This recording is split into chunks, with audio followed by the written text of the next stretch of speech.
Conti III, Chief of Police of the Metropolitan Police Department here in Washington, D.C. I'm joined by several members of my team. In addition to that, the head of the Washington Field Office of the ATF, Christopher Ammon, as well as Councilmember Charles Allen has also joined us this afternoon. We are here today because the community stepped up to share information and tips that led to an arrest in the shooting of Washington Commanders running back Brian Robinson, Jr. Let me say that again. It was because the community called and texted our tip line that we are able to make this arrest.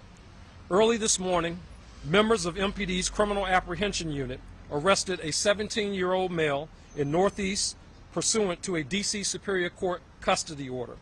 You've heard me say this times before. Our violent crimes get solved because of good police work, community involvement, and science. All three of those things happened in this case. Likely, like they do for every investigation of violent crime in our city, our detectives started immediately tracking down leads, and our community shared valuable information. Our federal partners at the ATF were able to use science to gather crucial evidence in this case. I want to turn it over to ATF Special Agent in Charge, Christopher Ammon, about how our partnership is vital in solving crimes. Chris? Thank you, Chief Conti, and good afternoon, everyone. I'm Chris Ammon, Acting Special Agent in Charge for the ATF Washington Field Division, and I appreciate the opportunity to stand with our law enforcement partners to announce this arrest. This arrest was the result of hard work and dedication to the mission of combating violent crime. While this investigation garnered national attention, I want to assure you that this is no different from what the men and women of ATF do every day along with our partners. We utilize crime gun intelligence to investigate the criminal use of firearms, and we fight violent crime. Specifically, our NIBIN Investigations Unit works in close partnership with MPD to support shooting investigations throughout the district. This relationship allows us to identify shooters and remove them from our community, as was the case in this investigation. ATF works every day with our partners to help reduce violent crimes, and today is yet another example of our all-hands-on-deck approach to achieving this common goal. We will continue to support this investigation and others just like it. Thank you very much, and I'll turn it back over to Chief Conti. Thank you, Chris. This is yet another case of a juvenile with an illegal gun. And we continue to see this over and over and over again across our city. Enough is enough. We have to keep guns out of the hands of the youth in our city. And we must hold people accountable for their actions when they turn to violence. There are still two other people that were involved in this case that need to be brought to justice. Today's arrest is an example of what happens when the community steps up to share information, and we need the community to do that again with these two other suspects. Take a look at the pictures and the video again. We will push that information out to community. And if you recognize someone in those images, we're asking you to call us, please, at 202-727-9099 or text us anonymously at 50411. Again, I'm asking for the community to please take a look at those. Go to our public websites. We will be sharing those images again. There was an individual, a second individual with a gun at that scene, and there was also an individual who was driving the getaway car, and we're seeking to locate those two as well. The community involvement piece is key to helping us bring cases to closure, like it has been in many cases, including yesterday's arrest in a double homicide investigation. I'm now going to turn it over to Assistant Chief Leslie Parsons of our Criminal Investigations, of our Investigative Services Bureau, to talk more about that closure as well. Thank you, Chief. Good afternoon, everybody. I am Leslie Parsons. I am the Assistant Chief of the Investigative Services Bureau for the Metropolitan Police Department. The closure the Chief referenced is a homicide that occurred on Wednesday, July 27th, around 10:30 p.m. Our 7th District officers responded to the 4300 block of 4th Street Southeast for the sounds of gunshots. When they arrived on the scene, they located 2 adult male victims and 1 female victim. DC Fire and Emergency Medical Services responded, and they determined one of the adult male victims, displayed no signs consistent with life and remained on the scene. The second adult male victim was transported to an area hospital where unfortunately he succumbed to his injuries.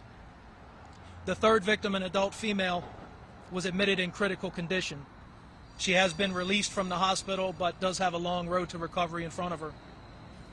Our decedents in this case were identified as 19-year-old Ronald Brown of Oxon Hill, Maryland, and 41-year-old Tawan Wilson of Southeast DC. Our detectives' investigation into this offense suggested that the suspect decided to recklessly discharge a firearm towards a group of people in our community. As a result of the hard work of our detectives in their investigation, yesterday, pursuant to a DC Superior Court arrest warrant, members of our Capital Area Regional Fugitive Task Force located and arrested 27-year-old Vayshawn Jones of District Heights, Maryland. Jones was charged with first-degree murder while armed in reference to this offense. This case was investigated by Detective Gianna Coulias with assistance from other detectives assigned to our Homicide Branch's Major Case Squad. I'd like to echo the Chief's thanks to the community. Because of their assistance, we were able to obtain valuable information that assisted in closing this case. We also want to thank our partners at the United States Attorney's Office, the ATF, as well as the United States Marshals Service for their quick apprehension of the suspect in this case. I'd now like to turn it over to Councilmember Allen to make a few remarks. Thanks, Chief Parsons. I just want to make sure that we commend the community partnership, as the Chief said, but in particular I want to commend the partnership that exists between our Metropolitan Police Department and ATF. That partnership, this is not the first case, and neither will be the last, where that important partnership has yielded results, and we're grateful for the community. Glad that Brian Robinson is going to be back on the field, but I appreciate that we treat it, whether it's a Commander's player or any other resident, we treat that the same, we treat it seriously, accountability when harm is done, but this shooting impacted the neighborhood along the H Street corridor, residents and businesses alike, and so appreciate the hard work that led to today's actions and look forward to the continued work ahead to make sure that we hold accountable harm that is done, and we make sure that we do not have guns in our community, in our streets, and in the hands of people who are going to do harm in our community. So thank you, Chief. Thank you, sir. Thank you, Councilmember. Again, I just want to highlight the partnership between ATF and MPD, as the Assistant Chief just mentioned. There's a lot of work to be done here in our city, but we are making strides. And anytime we have any gun violence in our streets, anytime we have any homicide, any shooting that happens, that's one too many. And I believe that the partnerships that we are talking about today, in addition to the support that we receive from community and the investigative work that happens behind the scenes along with science, we can close any case in that space. So at this point, that ends our official comments, and we can take any questions you may have. Yes.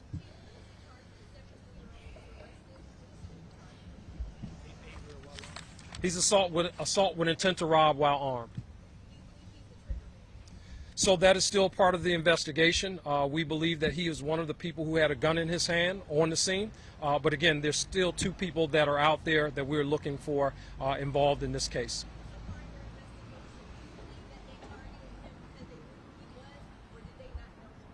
We don't believe that at this point. Obviously, we'll continue with this investigation, but there's nothing that we have learned so far that they actually knew who he was. Next question. Yes, sir. Can you get a little more into the role the ATF played in this? Yeah, so the ATF, they play a major role in all of the gun crime that happens here in the city. We are co-located with our partners at ATF.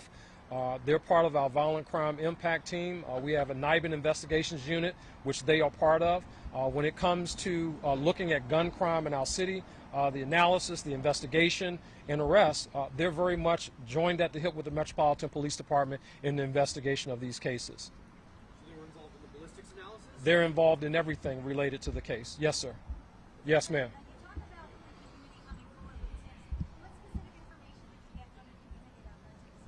So I won't get into the specifics, but I will tell you that without the community's help in this case, we would still be working towards getting additional information to close this case. Anytime in any little piece of information that can be helpful in closing the case, we need that from community. Sometimes we have all the pieces and we're just short a piece of information. And the community oftentimes hold those pieces. They know who is out in the community. They know who are carrying illegal guns. And when they see these images, which is why it's so important that people take a look at these images, when they see these images, we're asking them to call the Metropolitan Police Department. I won't get into his arrest history.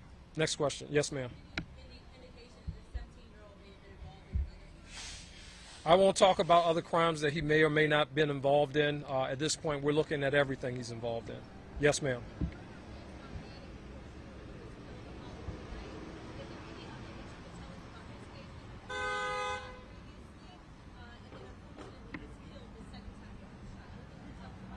So we're, again, in that case, and that is a very unfortunate situation, as all of these homicides that we see when they happen. I mean, it's tragic, any loss of life. Particularly in the case of young Mr. Manning. We are working that investigation. Our partners, the ATF, Metropolitan Police Department, are diligently investigating it, the connection between the shootings. We're looking at it. And what I'm learning so far, again, it's what I've been talking about. Young people with firearms in our communities, and people are losing their lives as a result of that. It troubles my heart. Every single time I have to respond to one of these scenes and see our young people either as victim or suspect, just like in this case with Mr. Robinson that we're talking about today. So I've been talking about this issue with some of our young people in the community for over a year now, about how they're showing up in spaces throughout community, in violent spaces that they have not been before. Young people as young as 12 and 13 years of age showing up in violent crimes. That is something that should be alarming to everyone in this city. Parents, we need parents to do their job too. We need you to make sure that you are doing everything that you need to do with respect to your child. We need to make sure that people are being held accountable for their actions. And again, I mean, like, as they continue to show up in these violent spaces, it is very alarming to me.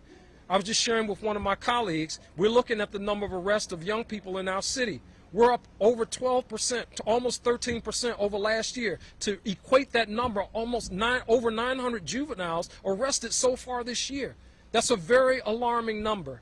And again, when we see cases like this of our young people who not only impact the lives of other people, but also end up impacting their lives and the lives of their families, those things are very troubling to me. And I want to make sure that we as a community, as the city of the District of Columbia, all parties involved are doing everything that we possibly can to make sure that we see our young people on a trajectory to excellence and not going down this trail that we see them going down right now. Yes, ma'am, and then you.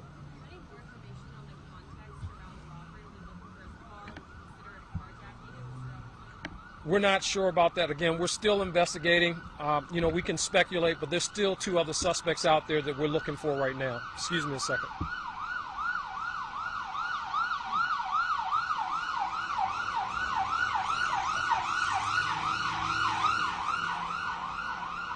Yes, ma'am.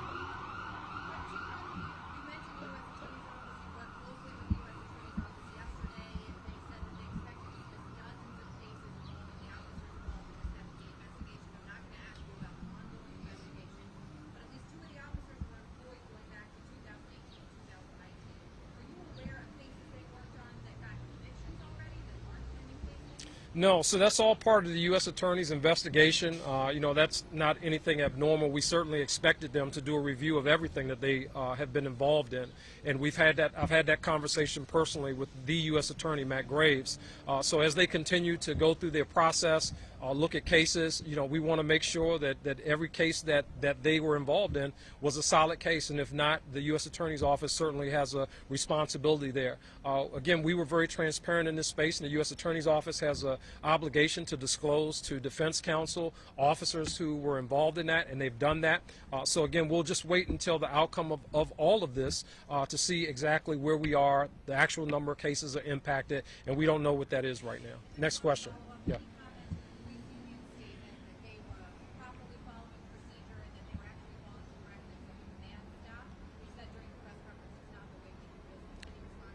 Yeah, that's not the way we do business, and if they were doing everything they were supposed to be doing, we wouldn't be having this conversation right now. Clearly, the U.S. Attorney's Office, after reviewing some of the information and evidence that we have as part of this investigation, have made a decision to do what they did. I made a decision to publicly talk about this in the very early stages of it, and I'm not going to do that on half-baked information. Next question. Yes, ma'am.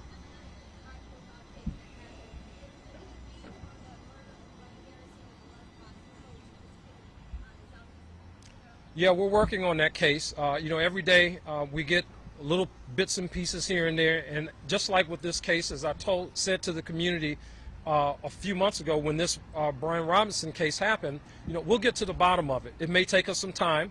The detectives have to work very hard, but we're looking for community involvement. We're going to count on science. We're going to count on great detective work to get us to closure in that case and to bring closure for that family. It doesn't bring Buddy back. I recognize that. But we want to do all that we can to bring closure to that case as well. Yeah.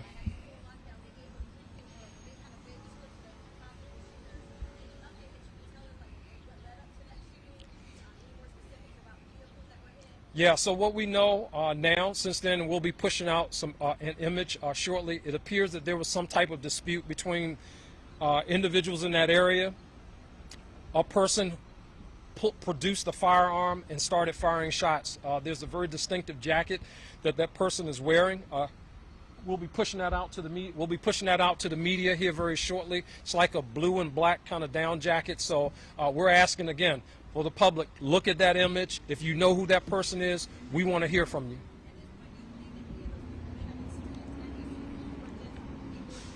you. It's hard to know at this stage of the investigation. I mean, we're only a few hours in. I'm not sure if they're students at a school or not. We just don't know at this point. But again, we are investigating. We have this image. We're pushing this image out, and we're asking the public for their help. Shots fired at Fort Totten Metro. Yeah, so that case, that was on Metro Transit property, Metro Transit Police. It appeared to be a dispute. A gun was introduced. 2 individuals were arrested, or 2 people were arrested there. A firearm was recovered. Hey, folks, look, I mean, it's the same song over and over again, right? People who shouldn't have guns using those firearms when there is some type of dispute, right? And we keep saying the same thing over and over again. People unable to resolve conflict, and somebody feels like someone has to die as a result of that interaction with an individual. There has to be accountability in that space all across the board. The city has made investments. The city has made investments in people and trying to focus on services for people. But there are some people in community who are insisting on making our communities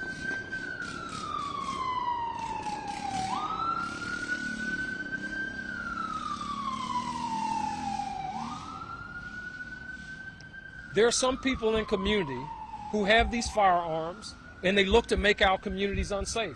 We've almost recovered 3,000 illegal firearms off the streets of the District of Columbia this year.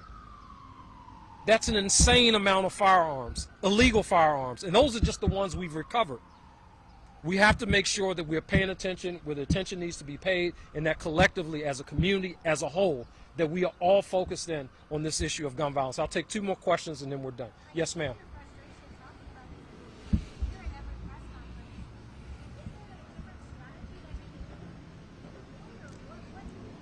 So let me tell you about the strategy, and and this is something that we've been talking about recently. We're making headway.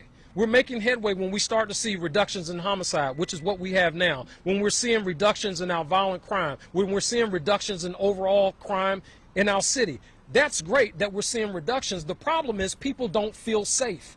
And when you talk about 2 people who have a dispute, and somebody decides that because they have a gun, they want to use it, I'm not sure what strategy necessarily rectifies senseless acts of violence and behavior like that, right? I don't know of a trick in the country that any police department is using that handles something like that. But I'll tell you what I believe works. I believe accountability works. I believe that people who do that, when they're not in community, they can't do those types of crimes. So our focus has to be on making sure that those people are not in our communities committing those types of crimes, making our communities feel less safe. One last question. Yes, ma'am. Somebody who hasn't had one. Anybody? Yes, sir. Right here. Any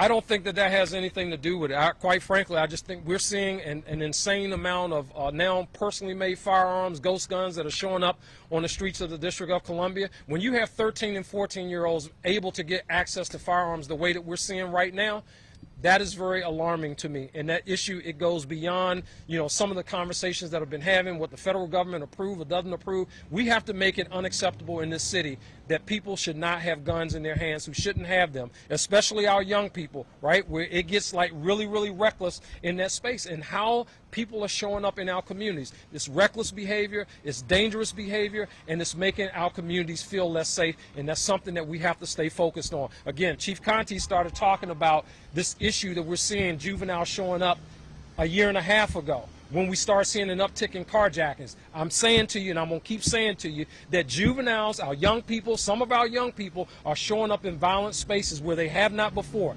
That is a concerning thing, and everyone has to take a hold of that. Parents have to take responsibility for their children. That is important. We all have a role. I'm a father. I got to take responsibility for mine. Every parent in this city has to take responsibility for their child. And when there are cases where there's not that support there for that parent, then we have to find a way collectively to give those parents support. Some young people, they got to sit down for a while. And what I mean by that is out of community. Out of community. And we have to be very clear about that if we expect to see safer communities. If not, and we keep doing the same thing over and over, you keep seeing the same results. Thank you.